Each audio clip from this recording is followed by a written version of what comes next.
Welcome back to my desk where I enjoy looking at the intersection of faith, scholarship, and just daily life. And today I want to talk about a question that I'm sure many of you have probably wrestled with at some point.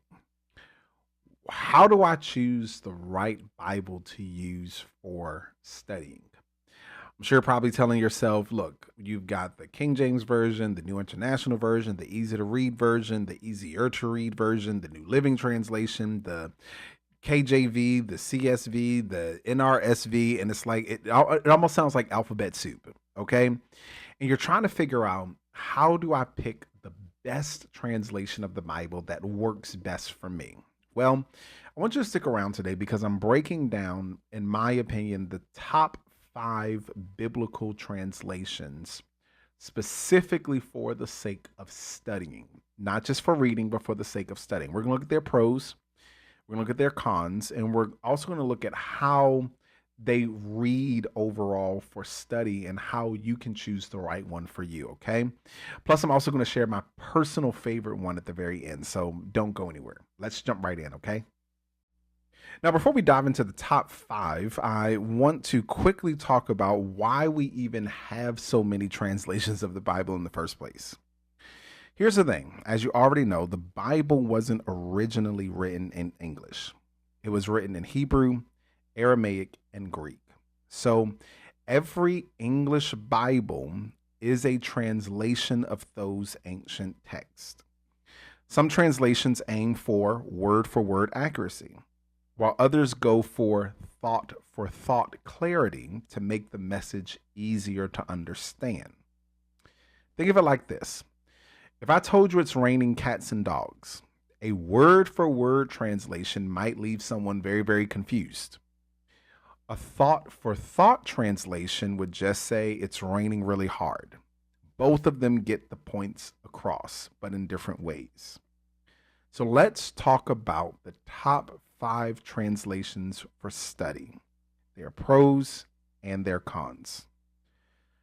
The King James Version. The pros: it's beautiful, very, very poetic language. It's deeply rooted in church history, and many study resources are based on the King James Version of the Bible. The cons: it uses Old English, those these, thous, those, and yays. And as a result, it can be harder to understand for modern readers. Now, here's the thing: if you love the sound of traditional church sermons and don't mind the Old English, then the King James Version might be for you. But if you want something a little bit more modern, keep listening. Then you have the New International Version, or the NIV. The pros: it's easy to read and understand. It's great for personal devotions. It gives a great balance, in my opinion, of word for word and thought for thought translation. The cons related to the New International Version is that some scholars argue that it's less precise than other word for word translations. Another con is that some verses are phrased differently than older translations of the biblical text. If you want a Bible that's accessible but still faithful to the original text, then in my opinion, the NIV is a solid choice. But if you're looking for something a little bit more scholarly, let's move on.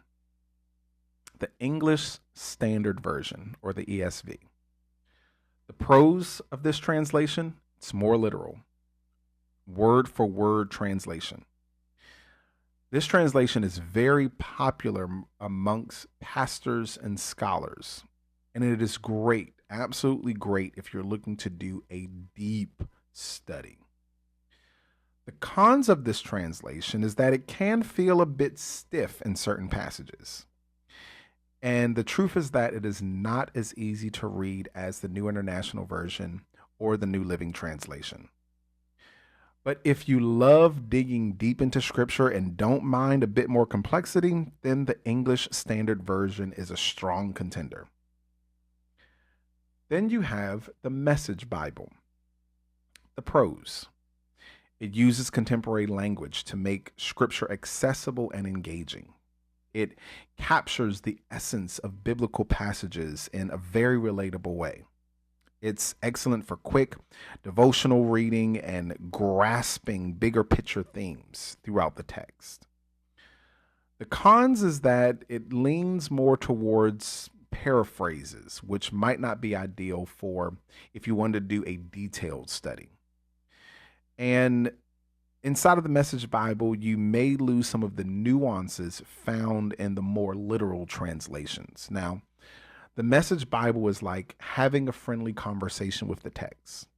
It makes the Bible come alive inside of a modern voice, though it might not satisfy those needing a more precise scholarly approach.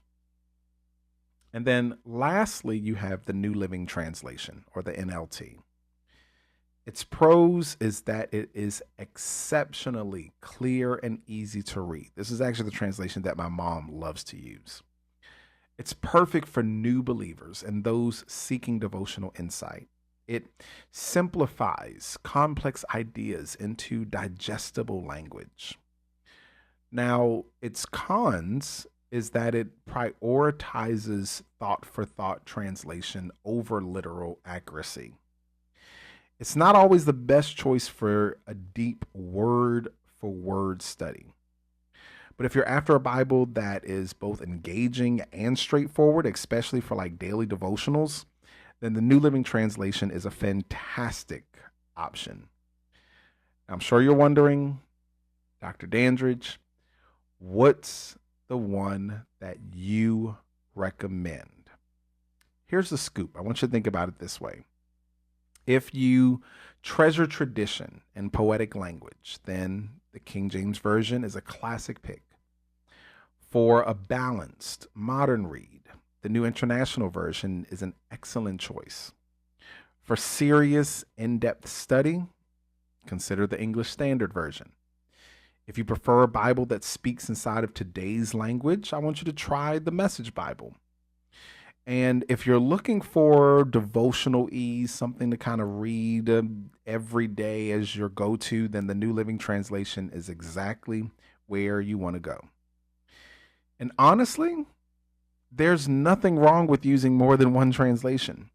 I personally enjoy comparing translations because, in my opinion, it actually helps to deepen your understanding of the biblical text. So, which one do you use? Do you have a favorite? Let me know inside the comments or on social media. Let me know because I'd love to hear from you. And because you stuck around to the end, my favorite translation that I love to teach and preach from is actually the Message Bible. Because you have to think inside of context, it gives this approach that is very easy to understand and easy to engage with. Now, as far as studying is concerned, I use about 10 different translations because, like I said earlier, utilizing multiple translations to see word for word, verse for verse, line for line, thought for thought, and how they come about differently inside of each translation actually strengthens your study. Okay? Listen, if you found this episode helpful, don't forget to subscribe. Leave me a comment. Put something inside the comments right now and share this with a friend. Share this with somebody who you might know that is struggling to find the perfect translation for their studies. Thank you for joining me at my desk. I'm Dr. Dandridge. And until next time, I want you to keep seeking, keep studying, and of course, keep growing inside of your faith. I'll see you soon.